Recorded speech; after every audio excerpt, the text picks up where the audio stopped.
Bonjour, bonjour, j'espère que vous allez bien. Bonjour, bonjour. Voilà, alors désolée pour la semaine dernière, j'ai eu quelques petits soucis, mais maintenant ça va mieux. Donc nous sommes repartis pour une nouvelle semaine de guidance. Alors, j'avais envie pour cette semaine de refaire quelques petits tirages en croix. N'hésitez pas à me mettre en commentaire quel type de tirage vous souhaitez voir. Peut-être un tirage 9 cartes ou même peut-être 3 cartes maintenant.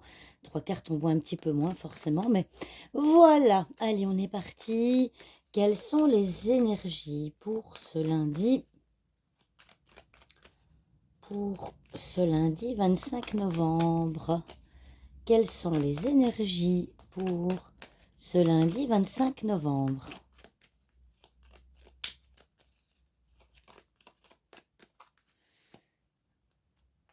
Bah.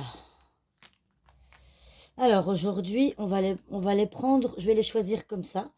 Donc quelles sont les énergies? Oh, excusez-moi j'espère que vous voyez bien, pour ce lundi 25 novembre. Attendez, hop, voilà. Quelles sont les énergies pour ce lundi 25 novembre? Quelles sont les énergies pour ce lundi 25 novembre?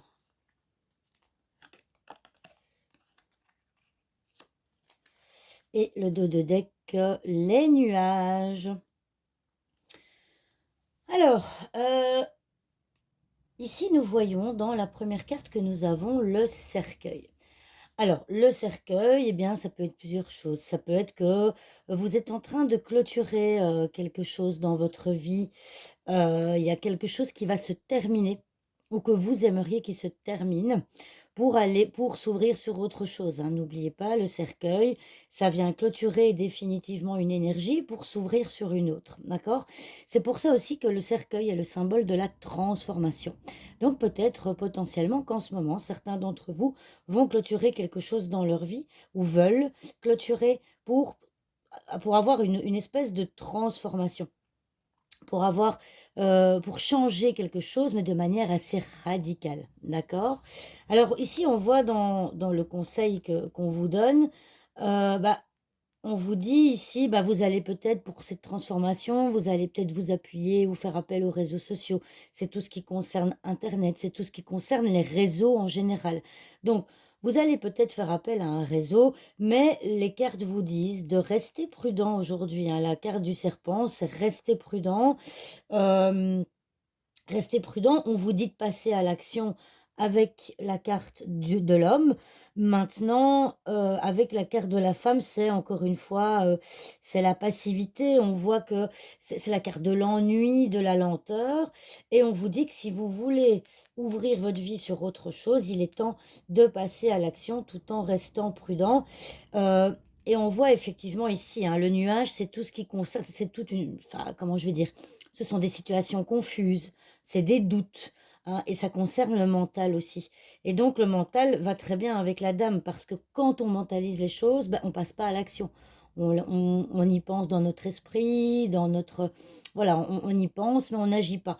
Donc ici, le conseil, c'est vraiment de vous dire de passer à l'action tout en restant prudent et de ne pas foncer tête baissée. D'accord? Alors, on va venir recouvrir un petit peu.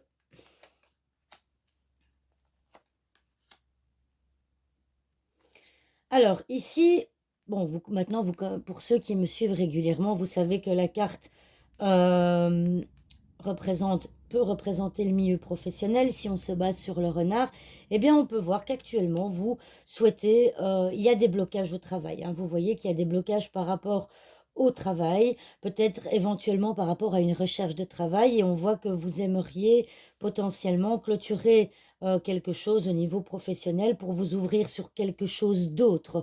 D'ailleurs, si vous vous ouvrez sur quelque chose d'autre, il y a une opportunité, hein, qui va se présenter. Cette opportunité, cette chance va se présenter via potentiellement les réseaux sociaux, peut-être des demandes d'emploi que vous aurez trouvées sur Internet et qui vont vous permettre de changer les choses. Ici, pour en revenir au mont, on voit clairement que vous bloquez pour le moment et que, parce que l'air de rien, au niveau professionnel, vous avez envie de faire quelque chose, vous faites quelque chose qui vous tient à cœur et même si, bah voilà, vous, ça fait longtemps que vous faites la même chose, mais vous faites quelque chose qui vous tient à cœur et c'est la raison aussi pour laquelle vous bloquez et que vous avez du mal à passer à l'action. Ici, on vous dit de rester prudent, mais on vous dit aussi d'être enfin, soyez mitigé par rapport aux propositions qu'on va vous faire. Ici, vous devez évidemment faire un choix, mais ce choix, faites-le, ne foncez pas tête baissée comme je vous disais tout à l'heure, restez prudent et donc on vous dit de passer à l'action. Alors pour certains, le renard peut signifier aussi que c'est peut-être pas le moment pour vous, mais en tout cas, il y a quand même cette carte d'action. C'est le conseil qui vous dit finalement d'arrêter de bloquer, enfin de bloquer quelque part le mental, hein, de venir le bloquer en passant à l'action et en sachant saisir des opportunités qui potentiellement vont pouvoir se présenter à vous. Donc voilà, donc ici, c'est vrai qu'on a axé sur le milieu, professionnel avec la carte du renard, mais on a quand même la carte du cœur aussi. Les conseils que je vous donne, enfin la guidance que je vous donne aujourd'hui peut être valable pour d'autres domaines de votre vie, évidemment et comme à chaque fois, enfin prenez ce qui vous fait sens et ce qui vous parle. Voilà, j'espère que cette vidéo vous aura plu et je vous dis à demain pour une nouvelle vidéo. Au revoir tout le monde.